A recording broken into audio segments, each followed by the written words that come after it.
No, thank you for that. All right. 2 seconds.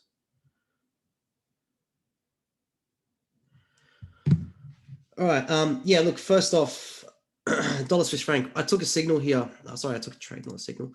And I did get asked about. Jay, are you in this webinar?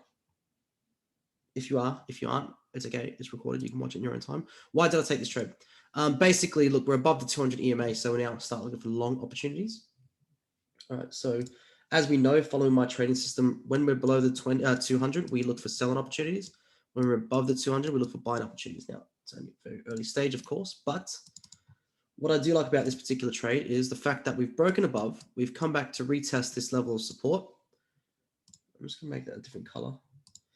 We've come back to retest this level of support through here on this particular market. And now, who remembers at support and resistance, who remembers what this particular candlestick is? Now, obviously, some of you are new here, so you're not going to know what this, you may not know what this candlestick represents, but can anyone tell me who has been listening to my webinars for the last couple of months? Smash bar, Ollie, you're onto it. It is a smash bar. Smash bar, why is it called that? I have no clue. I didn't create it, but it is a reversal opportunity in a trade. So these are technically pin bars, right? If you see them, right? Now, this is the confusing part. If this was at resistance, it would be a pin bar, okay? But when you get a bearish pin bar like that in a support, it becomes what's a smash bar. And usually after that, you get the bullish continuation from there, right? So if this particular pattern was down here at support, you get a little pin bar like that. That would be a smash bar, and that indicates reversal. If it was at resistance, right, that would indicate a reversal back to the downside. So, tell you, opposite kind of trade. Now, on the other side is if you get a smash bar, let's say resistance, and a bullish pin bar, that's a really bad drawing, at the resistance, that's a bearish reversal signal, right? They're called smash bars. So anyway, when I saw that at this big support level, break and retesting, right, that area there, we went, down at the 4 hour.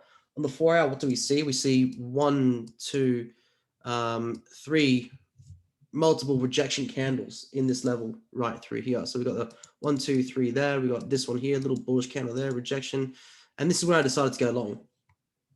Now I decided to go long a little bit more aggressively on this one. The stochastics was a nice and oversold and whatnot. And I decided, I'm happy to go along on this one. Wide enough stop loss where I'm happy to hold it, until we get that sort of bullish momentum. But yeah, it looked like a good trade, right? Looks like a perfect opportunity to look at going long. If you did want to go down to the 1 hour as well, the 1 hour was nicely oversold already. Lots of rejections, it's a very nice supportive level, as you can see. So yeah, I was happy to go along on this one. I think that was this morning. So yeah, went long, right? And another thing as well is, Brad, because we're holding above the 20 EMA, you can actually say, so where I like to really wait for the engulfers are here, where prices, well, for instance, this one would be above the 20 EMA. So let's just go over here. Back in the day when we were looking at selling this one, rejections, we would have been waiting for the engulfer because we're above the 20 and even the 50 in that situation. But for this one, because we're even just testing the 20, right? That's just a support level in itself. So if the 20 was here, right, and the 50 was like that, and then price was here, rejecting, I'd want to wait for price to close above the 20 EMA. But for this particular one, because we were already above it and rejecting, I thought, let's just go for it. The EMAs have a very significant role in trading, more so than just directional movement. Now, lots of people, when they talk about moving averages, they'll be like, we use the 8 and 21. Usually, I think that's the most popular, most fake traders use 8 and 21. Why? I don't know. Now, the reason we use certain moving averages are for certain reasons. I can explain for every single reason why I use the 20 EMA, the 50 EMA, the 200 EMA. It's not just because they show a trend. It's they all have their own little purpose, right? So, for instance, like I just said then, prices above the 20, bouncing off of it as support. Here, when prices between the 20 and the 50 right? We've still got that the nice separation, which is showing a downtrend. However, we get the rejections above it, close below the 20 right there. There's your sort of trigger and whatnot, right? They all have their real purpose in them. And if you're learning how to trade from someone, they should be able to define why they use a certain indicator. Most people don't really do that. They just go, oh, we just use it because. Anyway, moving on. What am I also doing? Aussie gold against the Australian dollar. Now I took this short as well. That is supposed to be more so down there. So I took this short, right? Very early stage of the new downtrend, but I saw this. This is really what triggered me into this trade. Very early. Let me get rid of that so I can see it more clearly. Big wicks, right? Big wicks. When I saw that, I was like, yes, sweet. I want to sell this. Bouncing off, the support level, the resistance of the 50 EMA and whatnot. 4 hour, we'll see in these lower highs, lower highs, lower highs. So we had this nice little pennant in there, and I decided to sell, right? Decided to sell on the bearish engulfer right there. So let me just get to it a little bit more clearly. The bearish engulfer right there, decided to sell it. And it's coming down a little bit, and we've broken past that pennant, so I'm expecting the price to continue to the downside, right? Nice long-term sort of trade on this one. I am looking to hold down to here, where I will also trail my stop loss, provided that the time is right and whatnot, and we'll go from there. I gotta remember, hey, I do have to remember. I still forget. I still forget that I have a full signal room. I do apologize. I'm pretty well on top of most of them, but sometimes I just sort of take it and I rush out in the morning because I've got to do something. And I'm like, oh shit, I forgot to give the signal. Look, if you're to take it now, it's still good, still valid. Have your stops, same stop loss, same take profit. It's still going to get a good risk reward ratio out of it. So yeah, it's still a valid trade if you were to take it. Especially with the break right there, a little break pullback right there. I actually might just quickly give this out in my signal room. Sorry for 2 seconds, guys.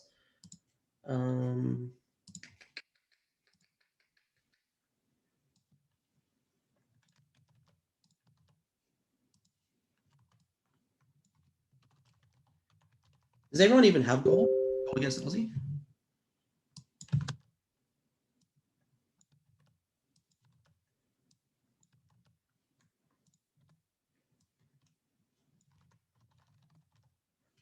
Sell at 2356.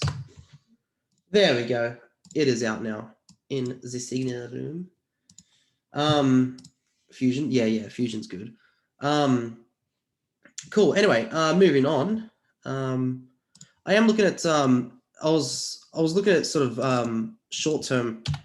I'm kind of trialing, pardon me, testing a few things at the moment. This is not like my.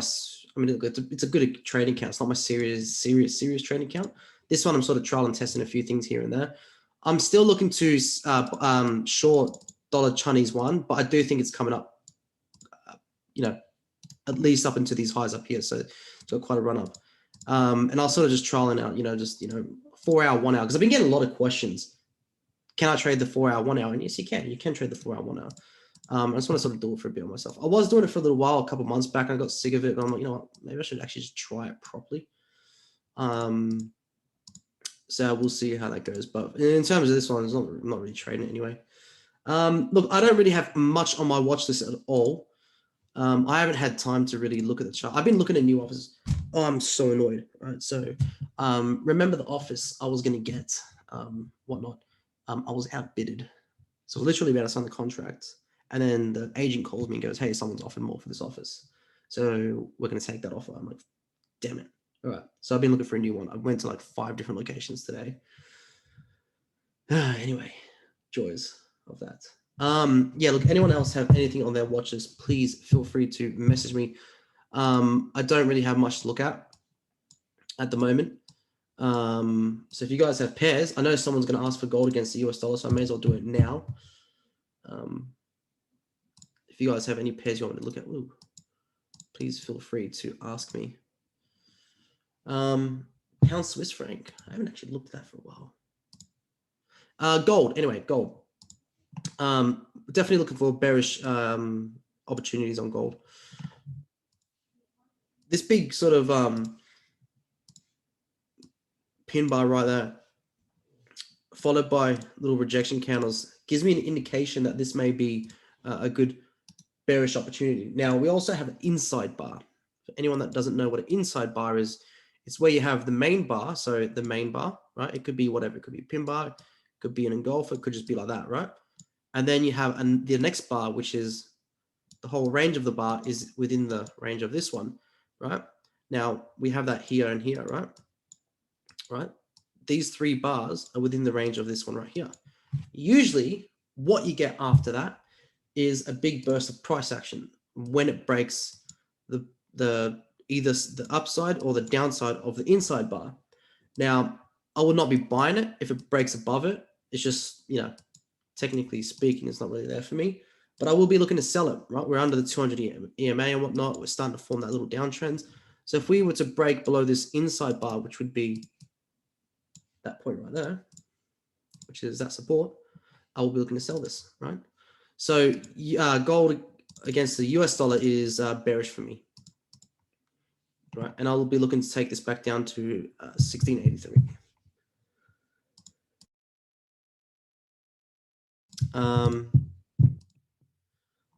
So that's for gold. Pound Swiss and pound dollar. Quickly go over pound dollar. What's the pound dollar? I don't really have too much of a bias. Look, it's still bullish to me, but there's really not much there I'm liking at the moment. Right, I'm not seeing the price action that I like. 4 hours, really not much there for me at all. I can't sell it. You know, I have to look at buying it because we're above the 200 EMA on the daily chart. So we're still looking at buying it. We're making those, you know, higher lows and whatnot. But yeah, in terms of the price action, there's not much there. Pound Swiss and New Zealand Swiss. Oh, pound Swiss. Sorry for the yelling out. I've been waiting for this. Finally, we are breaking above it. So thank you, Frank, for pointing that out. We are finally breaking above. Here we go. This is what we've been waiting for. We've been looking for this, right? We've been waiting for this break, and we're looking for a retest now. Okay, so remember, I think it's been the last 2 weeks I've been saying I'm waiting for this to break above to look at buying it. Finally broken above. We can go to the 4 hour, right? Well, actually, sorry, let's first see if the data candle closes above here. If the data candle can close above here and hold above there, we're going to be on the 4 hour, and we're going to be looking at a retest of this level right there. So, right, push retest, and we're going to look at going long. You can look at going long back up into these highs up there. You're in pound Swiss since last month. Hopefully you bought it and hopefully you're still holding it because, yeah, I mean, it looks like it's about to take off. So definitely bullish. It's just a matter of, you know, seeing the daily close above here, letting it come back for a pullback, buying it within this area here, and you can look for a push up into there. That gives you a nice 250 pips or so to the upside and go from there. New Zealand Swiss franc.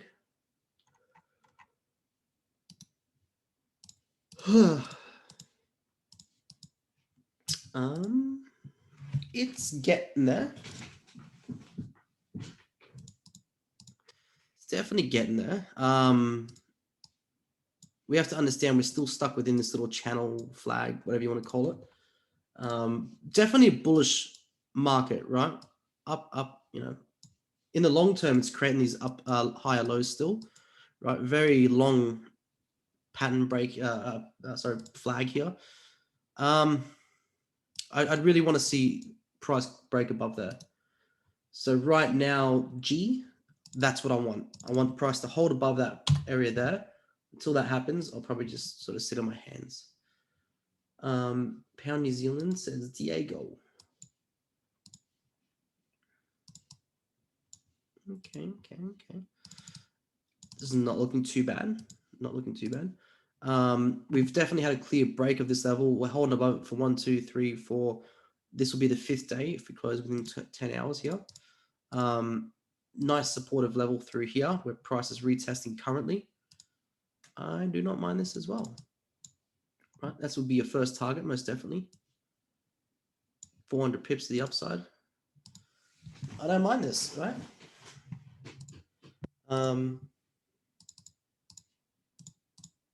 We're coming into the oversold. I like this, Diego.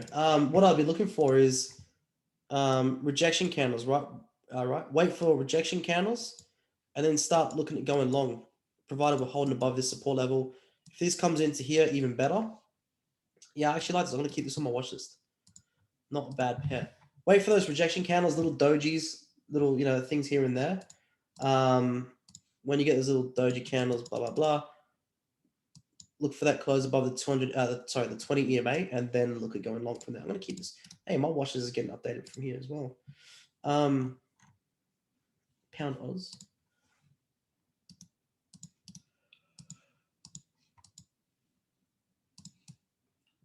Pound Oz.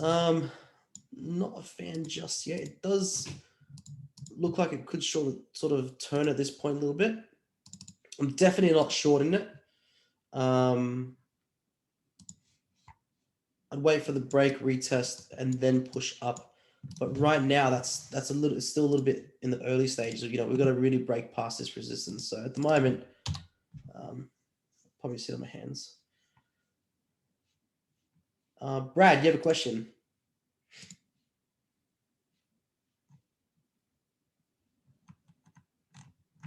New Zealand yen.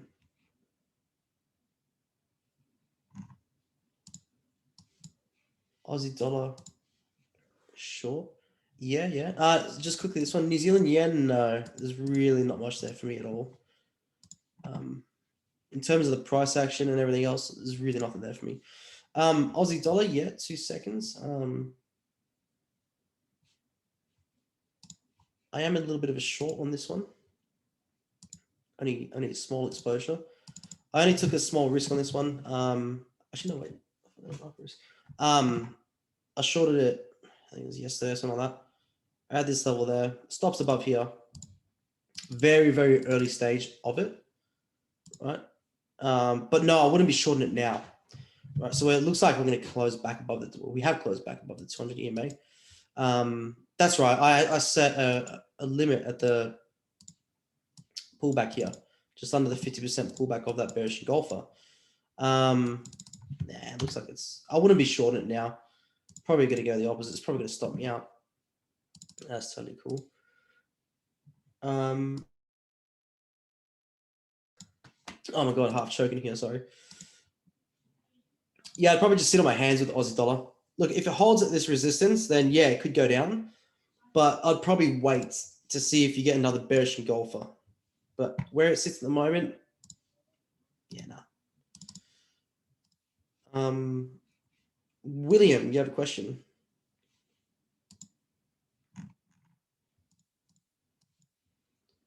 Dollar CAD? Chandra?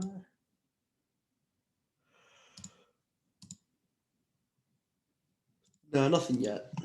Too sloppy price. Just push up, push down. I'm not a fan of that. I like to see these rejections and then the push down. For me, I like to see this. I like to see, like for instance, like this. See how it pushes up and retests and retests and retests and then goes up, as opposed to where it just shoots and then drops. I don't like to trade that. Hey mate, got a few on off euros, South African rand, possibly daily sell if we get a bearish engulfer at the US dollar. US dollar Russian ruble, is that the Russian ruble? RUB? Probably avoid trading that too exotic. I know that pair really gaps a lot.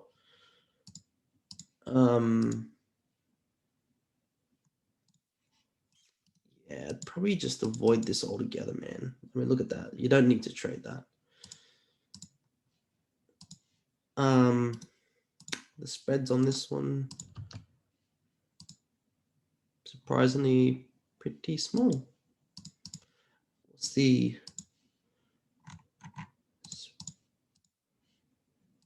Okay, big swaps shorts. So, you know what? I may as well.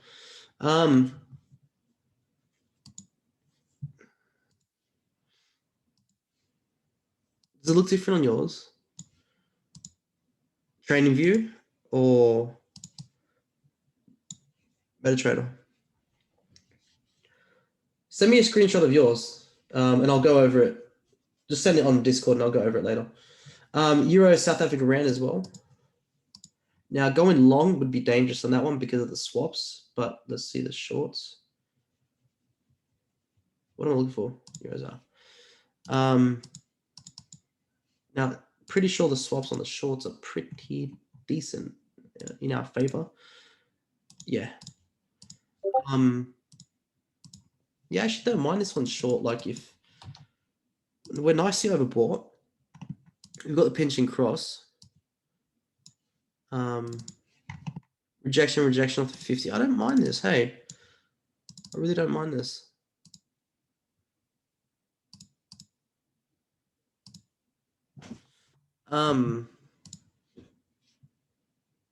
Yeah, ATR is great for placing the stop loss. I don't use ATR personally, but a lot of great traders use the ATR for stop loss placements. You can do a 1 times ATR or 1.5 times ATR or 2 times ATR. Usually that's good for looking for stop losses. I think most popular is the 1.5 ATR. Yeah, so anyway, I don't mind this, Will. I'm actually probably going to watch this for myself.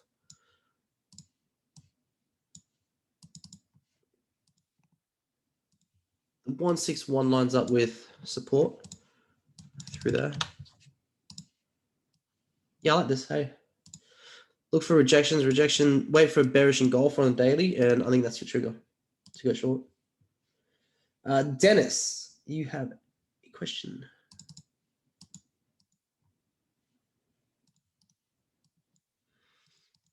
Euro New Zealand is really ugly as well. Really no trade for me on Euro New Zealand. Who asked me that one?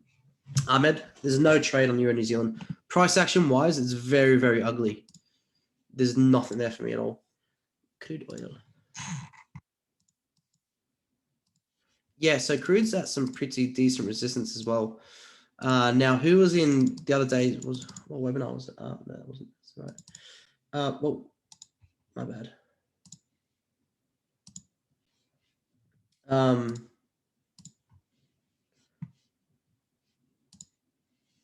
Yeah, so this one's at some pretty, well, it's about to get some resistance. So what I'm waiting for on this one, Dennis, is to see what happens around here on price. Yeah, it's either going to be a stall point and push down or break and retest and go continue to the upside. This will probably be for either later in the week or even next week.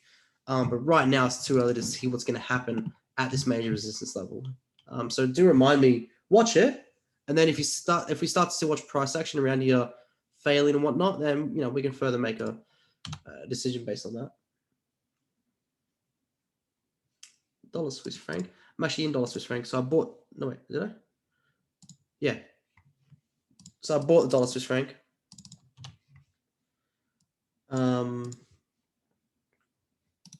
So I'm long dollar Swiss franc. Look, we've got oversold rejection, oversold stochastics.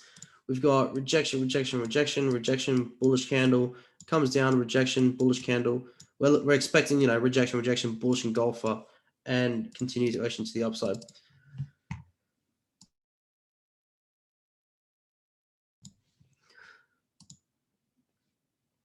What I like about this is the retest of this level through here.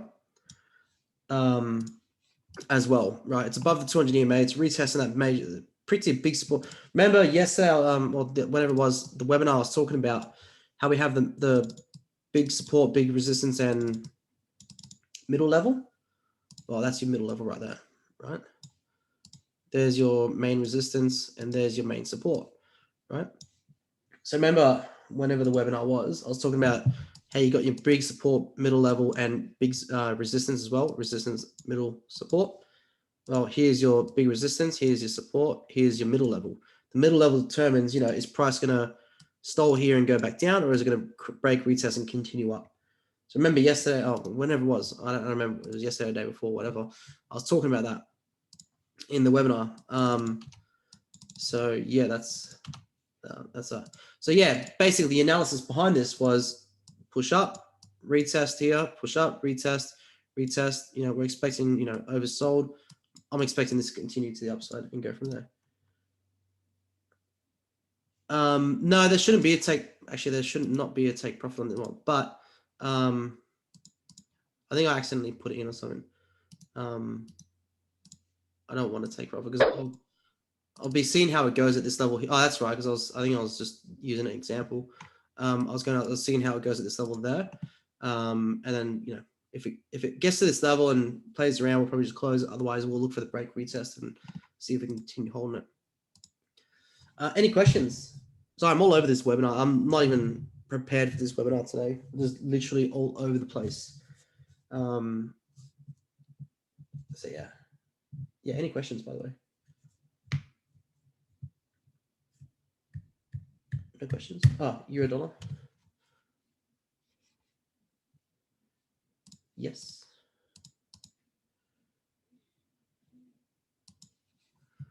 Euro dollar, if it's going to load. Yeah, no, nothing on euro dollar either for me. Pretty nothing on euro dollar. Yeah, so look, I'm going to continue holding those few trades that I got there, or however many I got, and we'll go from there. I think my favorite to watch right now is the pound New Zealand. Right, let's see what happens at this level. Right, are we going to reject, bullish engulfer? If we do, we're going to look to go along from there. Joe, where can I get your signal room? You can get it right here.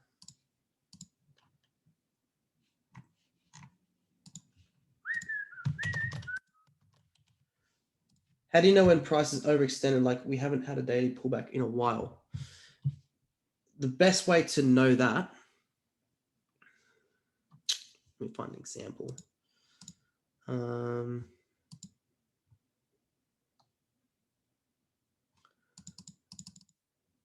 Like this. I know it's a little bit hard. Actually, you know what I can do? I can use TradingView and then do quick the little back testing part, and I can show you in a live example of what we look for when it's too overextended. This is a good chart because that point there was a very overextended. So let me just reshare my screen, 2 seconds.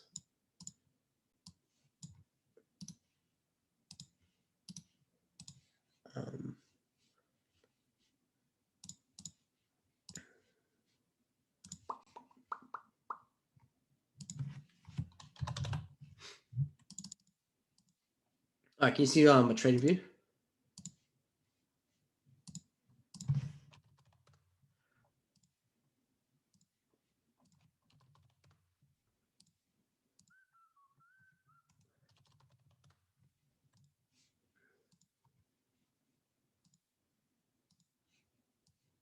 Okay, cool.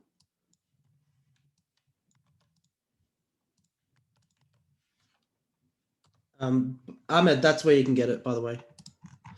All right, so a good example of when is it too far extended is, and I know it's easy to see in hindsight because, you know, we already know it's too extended, but that's why I'll show you like this. So see how there's the good pullback. See how far away price got from the 20 EMA? Let me just do it again. So let me go a little bit slower.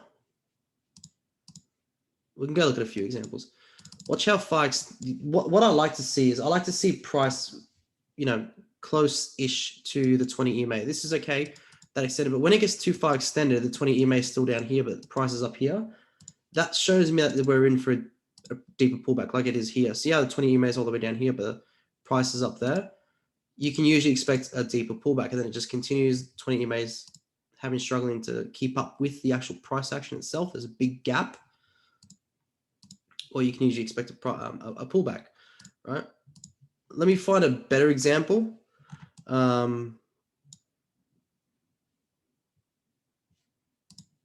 Maybe pound dollar.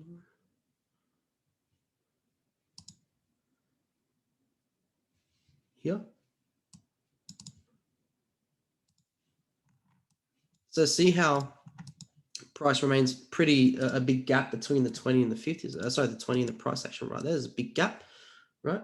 This is where we start to expect a pullback. Market continues, starts to pull a little bit. Now the 20 EMA is catching up. This is what I like. I like to see the gap closing between the 20 and the and price action, right? Price is holding it within the little range. 20 EMA is catching up. This is where I start to feel a little bit safe, right? Okay, cool. I like that. Trade around that. Price continues up.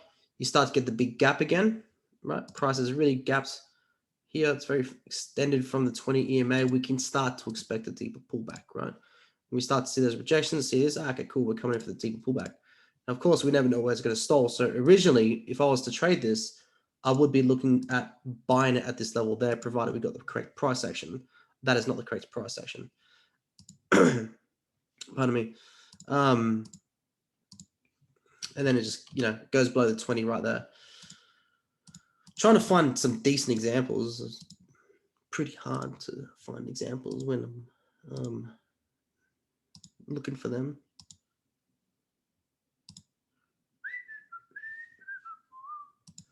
Here is a good example. It really comes down between the gap between the price action and the 20 EMA. Right? Here, this is extremely uncomfortable for me. I would not be buying at these highs up here or here or here or here. Right? Look how far price is from the 20 EMA. That is usually what causes a mean reversion. Yeah, you can. And of course, like at this time here, we would be trading the 4 hour, right? But we'll be trading the 4 hour based on wherever we see an entry level. But I'm always, every day, I still look at the daily chart and I go, how far is, I still like to look at it. So if we were up here and the 20 EMA was down here, and I'm looking at the 4 hour, I'm expecting a deeper pullback based on that sort of price action. I'd be going, all right, sweet. Where do I want to pull back to? Probably down into this little level right there, right? That through that little support. Those wicks right there. And then I'd wait for that. If it comes, it comes. I don't know when it's going to come. Here we go. There it comes. And now you're waiting for the gap between the 20 and the 50 to close, right? By the way, guys, you're messaging me privately. If you don't click my name, it won't be a private message.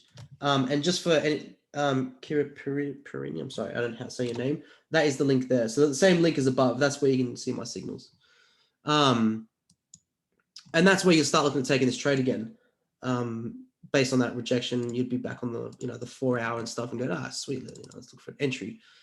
Provided you got one or not, I don't really remember what happens here. Honestly, I probably would have taken that and then I would have been stopped out. Anyway, it comes down to the distance between the 20 and price action.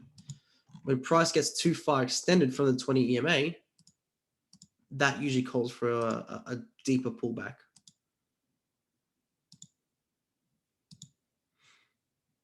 So yeah,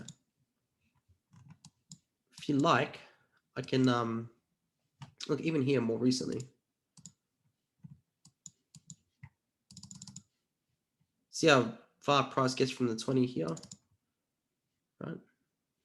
We'd like to see that little gap close here. See prices here, 20 here, prices all the way down here. We'd like to see price a little bit closer to it, right? Hopefully that helps. If you like, I can do a better example. I can find better examples for tomorrow's webinar. I'll be a little bit more prepared for that question, but that's a pretty rough. That's a pretty well example of what it is you're looking for.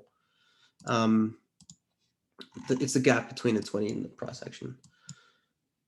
So as I always say, if the 20 EMA is here and price action is up here, it's usually a good time to start looking for that deep pullback. Actually, look, the most clearest example is my best friend, Bitcoin, right? And it's actually it's part of the big short that I did take on Bitcoin was based on that as well, right? So as you guys remember, I took a massive short on Bitcoin back in February. Now, it wasn't based on the 20 on the daily. It was based on the weekly. Right, see how far price got from the weekly, 20, and the monthly especially. I'm still calling Bitcoin down to 18,000. That is when I decided to short it. was based on, the really overextended move, and now TradingView's frozen up. The really overextended move, the big mean reversion back to that 20 EMA, that was a big catalyst for me wanting to short Bitcoin. So I did. And then I took my profits at 30,000. So I shorted it at 54,000, came up to 64. I almost got stopped out actually. My stops were at 70, I think 70 or 70,000. And then I'm still calling it down to 18,000. Most definitely. Most definitely down to there. Anyway, moving on, guys. That's all I really got for tonight. Sorry I was not a little bit more prepared. I will be more tomorrow. It's just been a very crazy, hectic day. So yeah, general question around risk stop loss.